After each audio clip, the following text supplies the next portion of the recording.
Good evening, thanks so much for being here. I am Kelly Blackman, and this is How to Win at Everything. I am going solo today, you all. I am going solo because it is time to talk about some good stuff. We're going to talk a little bit about uh, negative self-talk, negative thinking, and let me go ahead and play myself in with my own cheesy intro as soon as I can find my intro. There we go.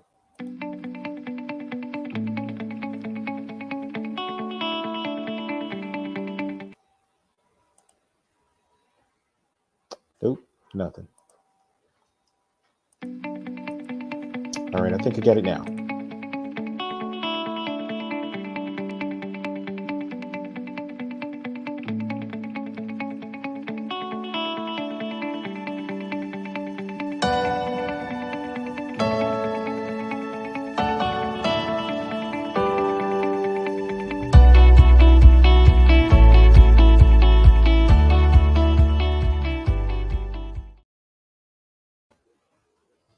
All right, welcome everyone. And I'm going to jump on into this because one of the things that I deal with a lot, just through coaching, through my everyday conversations with people, has a lot to do with people's negative mindsets, negative thoughts, negative talking, and really, we talk to ourselves in a pretty tough way.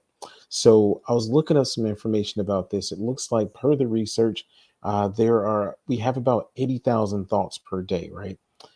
Anywhere from 60 to 80% of those thoughts are negative thoughts, which leads to us telling ourselves some really harsh stuff. So I'm gonna pop up my little graphics here. So what I want to do is to actually go through a little bit of how we can identify our negative self-talk. And the other thing I want to do is kind of talk a little bit about some resources, things we can do to actually negate that so that we can actually have more positive thinking, more positive self-talk. So first off, what is negative self-talk? Negative self-talk is our inner voice. It's what we're talking to ourselves about, the way that we see ourselves. We're actually telling ourselves stories all the time. And after enough time, those things build up. They build up and that becomes kind of our way of thinking about life.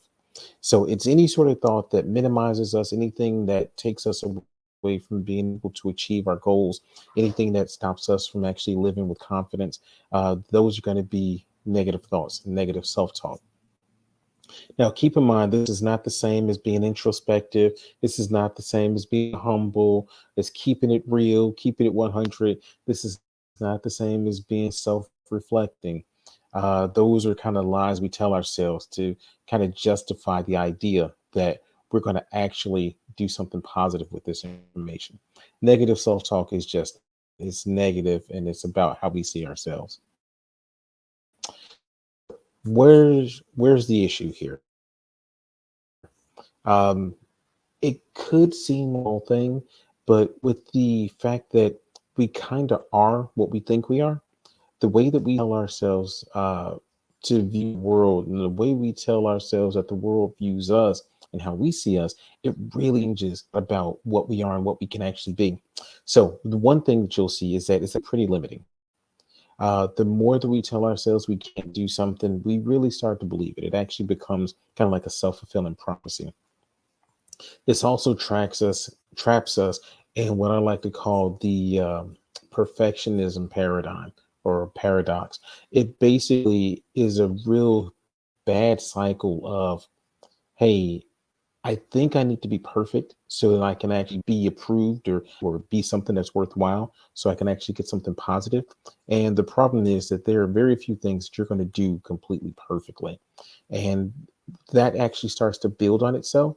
So the more you aren't able to do things, the more it's not perfect.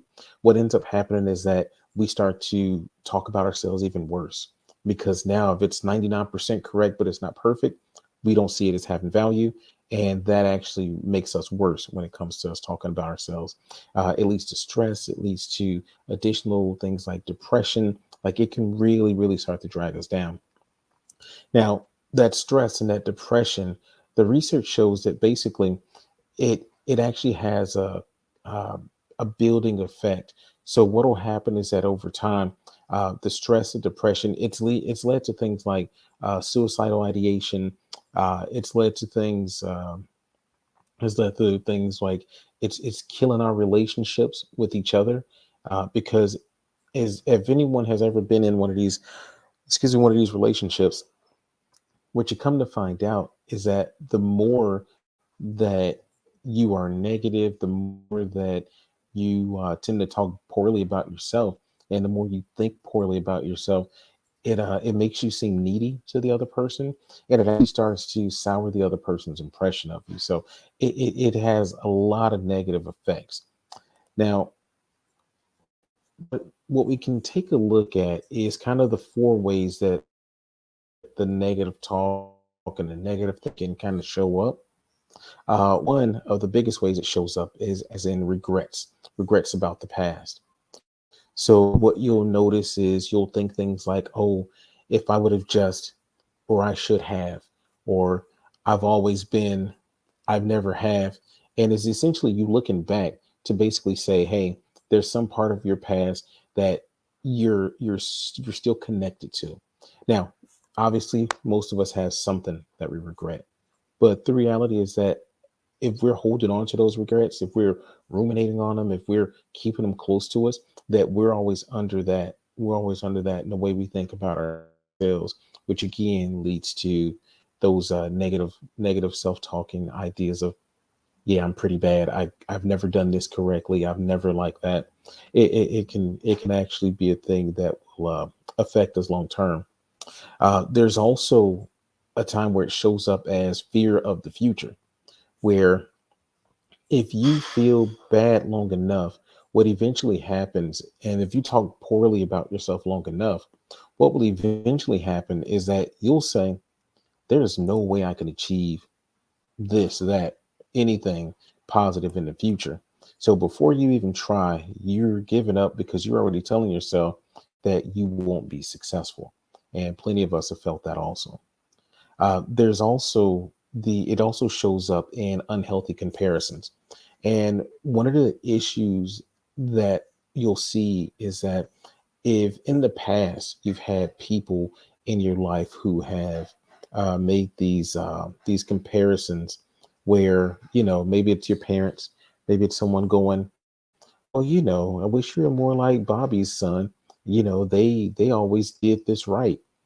Those things will actually lead to unnecessary expectations and really unrealistic expectations. Um, it leads to that perfectionism that we were talking about before. And what essentially happens is that you're out of whack. So when you start to think about what would be great to achieve, what would be something that shows that, hey, I'm successful, you're essentially start to look at, well, I need to be like Michael Jordan. I love basketball. I need to be like Michael Jordan to be okay. And that is obviously an unhealthy comparison, because you're not going to get too many of those times where you're able to operate at that level. The last thing, and this may be the worst of all, is blame. Uh, Negative self talk shows up a lot in blame, and in a couple of different ways. When we're blaming other people, it's one thing, but when we start blaming ourselves, it essentially becomes it really becomes kind of like again, a self-fulfilling prophecy. And we start to kind of accept that the bad thing, or the things that are hard, the things that are anything negative, we start to accept those as our reality. Now, that sounds pretty bad, but what's even worse is that if we start blaming other people, uh, usually we're never telling those people, except maybe our close relatives, we're not typically telling those people that, hey, it's your fault that this or that. A lot of times we're just feeling those things, and we're telling ourselves, well, I never get to work out because John never gets up in the morning and works out with me.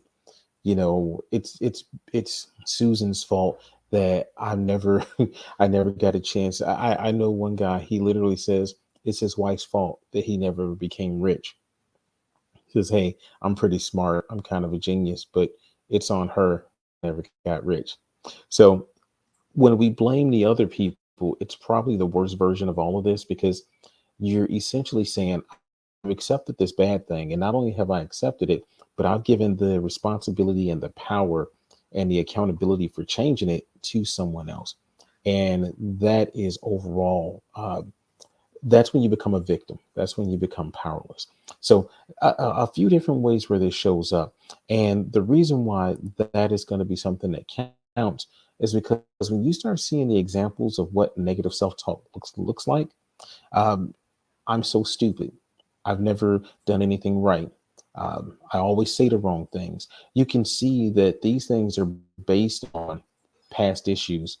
Um, what you'll see is even the things like um, I won't ever be happy or I won't be happy until those things all kind of show how those four things can show up. And if you find yourself doing any of these things, or if you recognize any of these statements, what you'll see is that there's usually a pattern associated with them.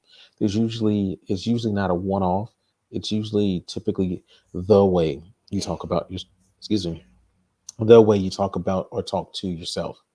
Now, one easy way to spot these. So first, let's mention this. Negative self-talk is it is it's like a virus. The more you do it, the more insidious it becomes because you can't see it, and a lot of times we tell ourselves, well, I'm just being honest about myself. I'm just keeping it real with myself. I'm not soft, I'm not weak, so I tell myself the truth. Except if your information is skewed and you're telling yourself these bad things, it eventually gets to a point where you won't even recognize that it's the case. Now, one of the easiest things you can do to recognize those patterns that come up is to journal. Um, Anybody who does any sort of therapy, any sort of coaching, anything like that, they're going to tell you to journal because self awareness is such a big piece of taking care of yourself, of emotional intelligence. Journaling is so huge. Even if you don't do it as regularly as you'd like, it's always recommended you do it at least once a day. But if you don't journal every day and you journal once a week or whatever the case, over enough time, you'll start seeing some recurring things. That's going to help you to recognize if you see that over the last year you've journaled 6 times, and while you journal, you see that there's a recurring issue that comes up, or a continued sort of way that you look at things, you'll start to notice those patterns. And then when they become something that you can be aware of, that actually gives you now power over it. Another thing you can do to kind of monitor and to really understand if you have a negative self talk pattern is you can monitor your body language.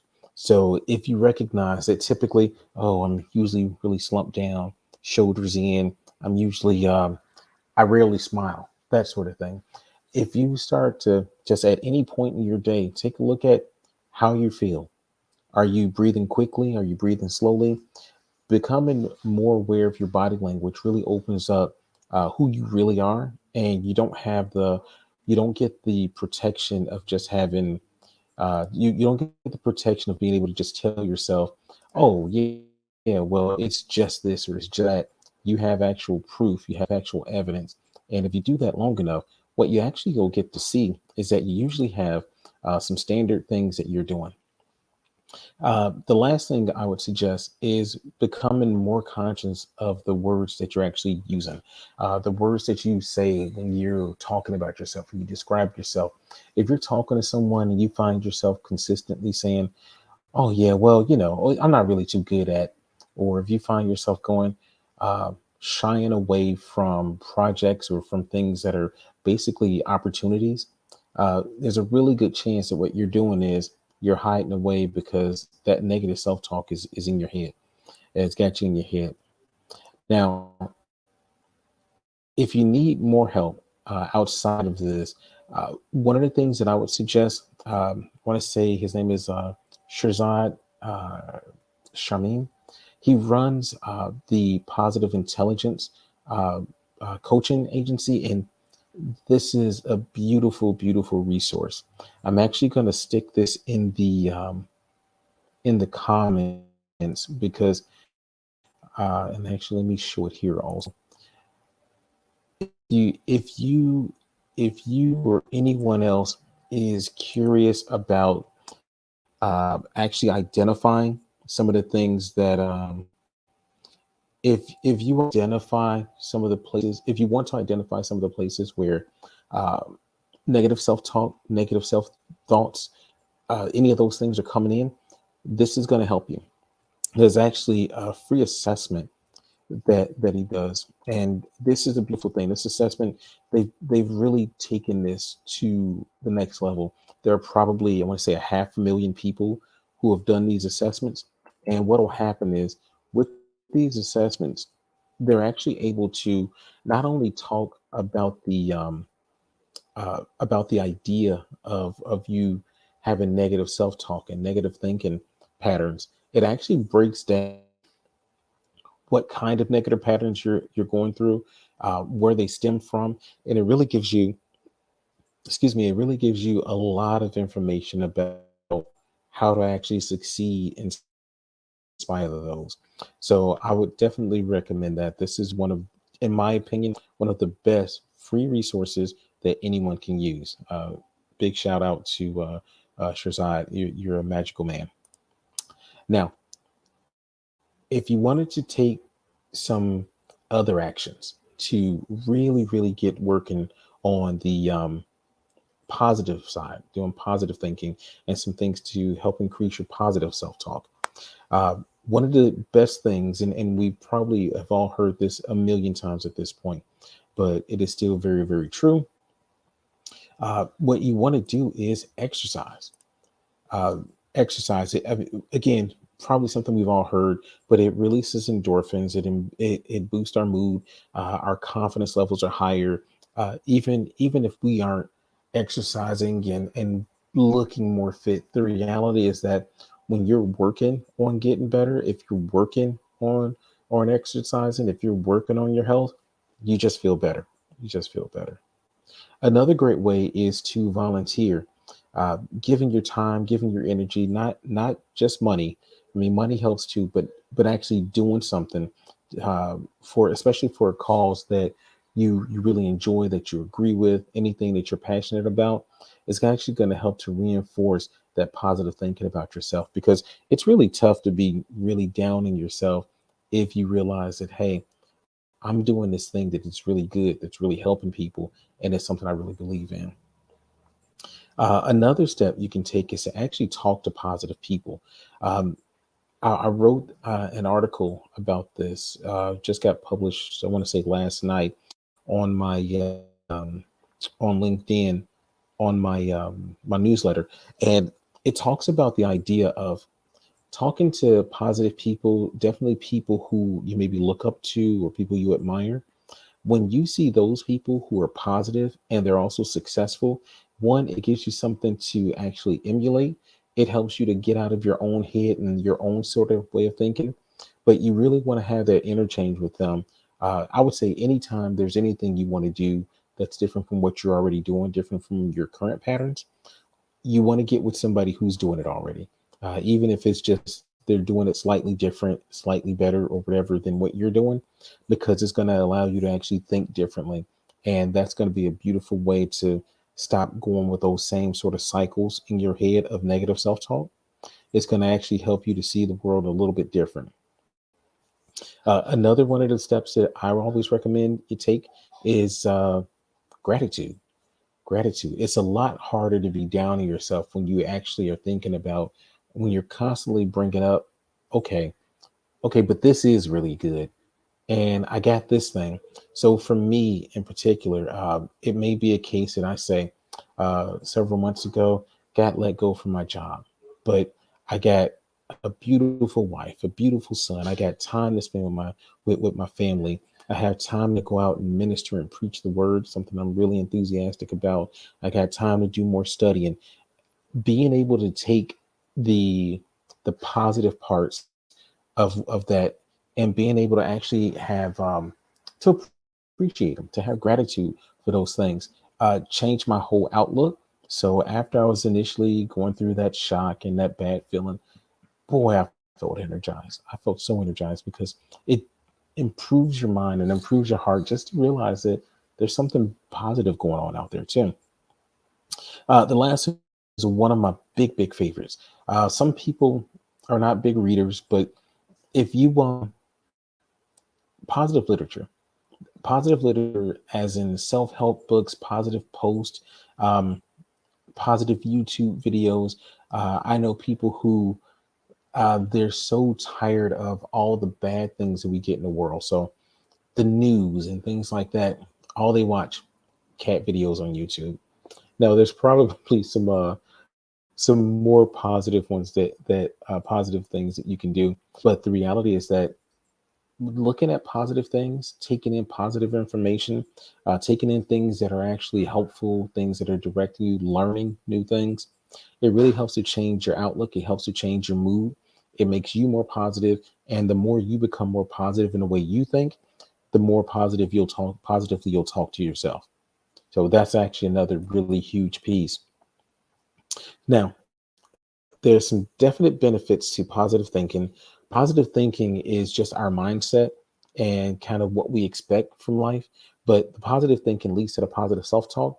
And you can see here, there is a list of positives that you'll get with positive self talk: lower rates of depression, lower levels of distress, better physical health, better emotional health, better cardiovascular health, better coping skills, better physical well-being, and better relationships. I think I put physical on here twice. Point is, there's a lot of upside. So if there's a case where you need some extra motivation and with how you want to address and approach the idea of talking positively to yourself and doing something positive for yourself, the reality is that it is all there. So here's the closer, the clincher here. When you're generally in a positive state of mind, everything around you is better. The way that you interact is better, and it actually may be the things that happen in your life that you get a choice to take a look at one way or the other. When you look at the positive parts of those things, you actually start to become a more positive person. And in the end, that's going to be something that is going to actually help us in pretty much every part of our lives. So I don't know. I can't actually see how many people we have on. I know our little viewer up here says that there are zero, but hopefully there's someone on. And let me drop my boom. So if there's anyone in attendance who wants to jump in, share anything with the anything at all, really, about their own experience, I can pop that on the screen for you. Or if anyone has any questions about anything that I brought up, or anything at all about any questions about something in particular that they can be doing, or any way that they maybe need some help. And also, because of the fact that this is a short, because I'm going low today. It's a little bit of a shorter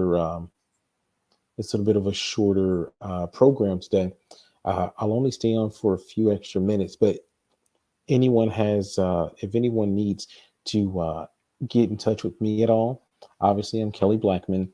I'm on LinkedIn. I'm on Facebook, YouTube. You can always reach out to me. My website, and I'm going to throw this in the. Oh, thank you so much. um, my website is thebeconsulting.com. Uh, Anytime you want to reach out, actually, let me throw my direct email in here also. I don't like to use this platform as a excuse me, for advertising, but this is actually really about the idea of providing help. Um, I've had so many conversations about this, and I believe so much in the idea of The best way that we can make the world better or do anything positive really is by showing up and giving of ourselves. So if there's any time anyone wants to reach out, you can shoot me a DM. You can obviously shoot me an email. And I do a lot of this uh, for free also. So if there's a case where anyone is looking for help or resources of some sort, I am usually going to be that guy. And that is dbeconsulting.com. Okay, let's see. Yep. And I can't see the name here, just obviously LinkedIn user, but that is definitely true. It's so tough not to be judgmental of ourselves, though. I mean, almost always the negative self talk comes with that measure of I already got some prejudging going on. Um, okay, let's see here. Yeah, let me ask you, when how do you is there anything in particular you do to stay non-judgmental in these moments? Because I always find that that's the whether it's myself or talking to a client, that's always the toughest thing. How do you keep it from being, man, you've already screwed up so many times or that sort of thing? You just jump in with that if you have some solutions there. I'm sure I'll be glad to share that with the crowd. And anyone else, if you have any yeah, if you have anything that okay. Yep. Yep. One of the things that I like to start off with is a breathing exercise, mindful breathing, deep breathing, just because it kind of moves you out of the or the fight or flight mode, whatever you're going through. It kind of moves you out of that mode and moves you into the thrive mode. Shazad calls it darn, I forget the term he uses for it. Yep, you got to pause first. Um, the problem with the problem is that if you don't pause, it's really tough. It's like fighting against a current. It gets really cyclical really fast. And thank you, Elaine.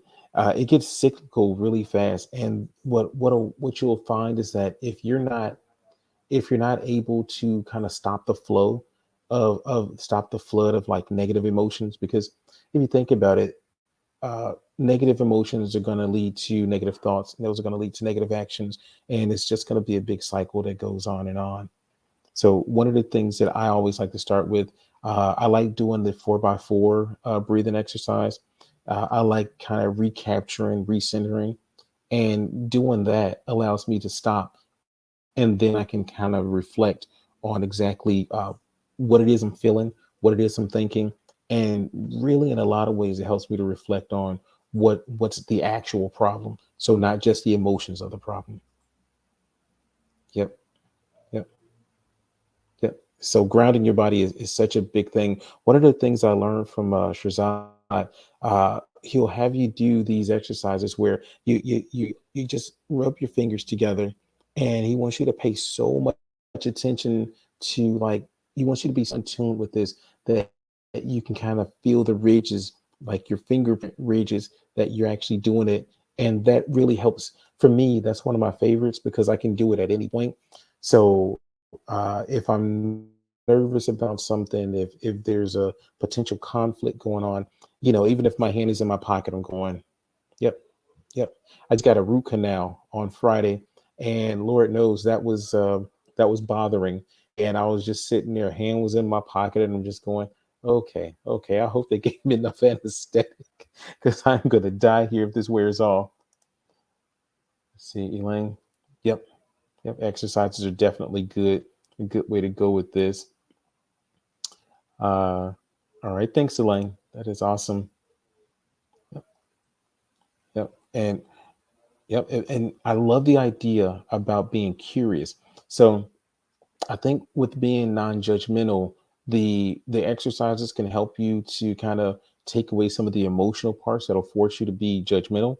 But what'll also happen is that if you're curious about what's going on, then you're in exploratory mode versus in condemnation mode. So I think that is such a good piece. Thanks so much for adding that. And let's see.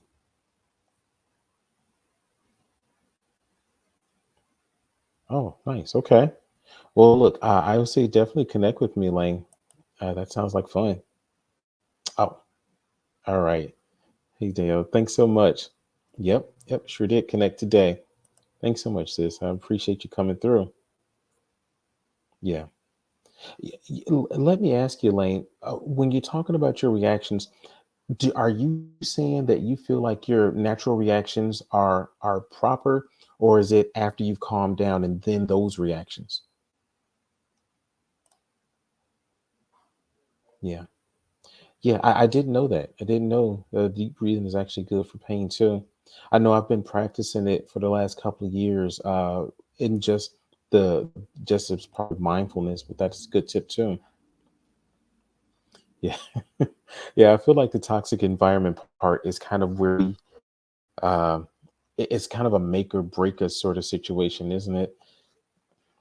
In a lot of ways, I think we end up either um, going into one of those four parts of negative thinking. Or if you're fortunate, for me, I've been fortunate. I've been doing therapy on and off for probably the last 15 years, and it's been a surefire, solid help. Uh, Spiritual growth has helped me a bunch. Just my reliance on my faith has kept me grounded and really kept me from, just the fact that we have such a crazy world we live in.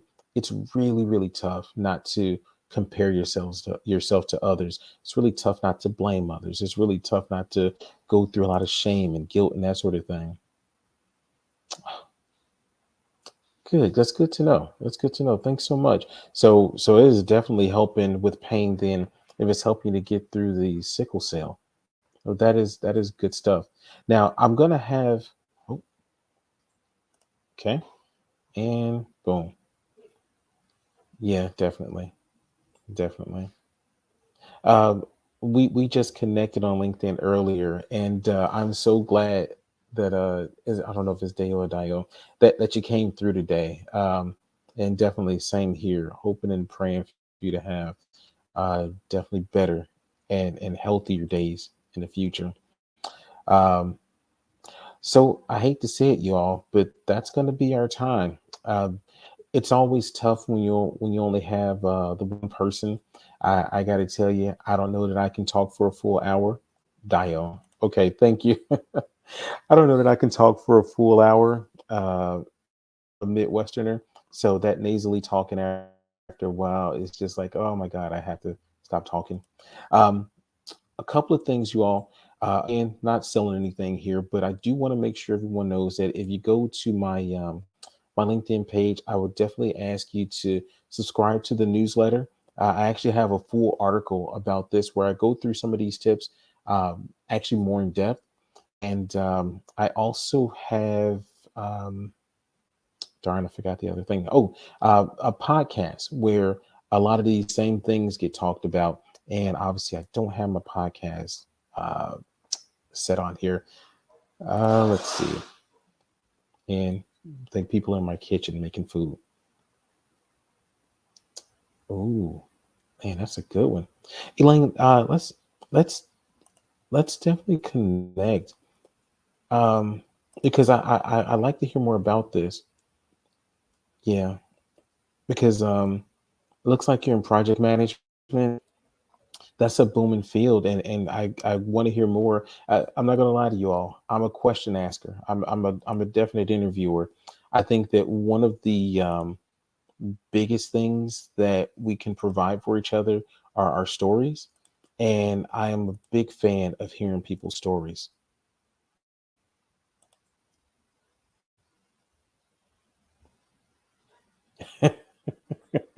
I like it, Elaine. I like it a lot. Hey, when people realize that you'll fight, they like to back down. Look, a lot of people, yeah, a lot of people I think really are in that place where I wouldn't even say you have to fight, but a lot of people are in that place when you set those boundaries. Um, it really does work. It really does work, and it really is a case that yeah, yeah. When you set those boundaries, people are definitely a lot less willing to try you. And I'm probably about as peaceful and as much of a pacifist as people can be. And I don't have hardly any problems with that at all because I'm really honest, I'm really upfront, I'm respectful, I love everybody. So when I tell you, no, I'm not going to do this, I'm telling you, no, I'm not going to do this. Just a quick story. Geez, we're going to just go on. Um, I had a friend yesterday. We were at a restaurant, and I said, "Hey, would you like some of my shrimp?" And he says, "Well, are you sure?" And I was like, "Buddy, if I wasn't sure, I wouldn't ask. Like, I'm not offering none of my shrimp just to be polite. Like, I am very, very much so about this. Yep. Thanks so much, Elaine. I'm definitely very much about the idea of having those boundaries. So I think that makes a huge difference. All right, y'all. So so much love for all the comments. Thank everyone for showing up. I will be back again next week.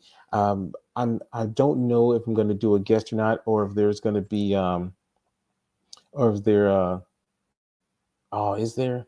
Okay. Sorry. The I think I'm on the wrong internet. I think I'm on the wrong router. So I think my net is kind of slow. Apologies, you all.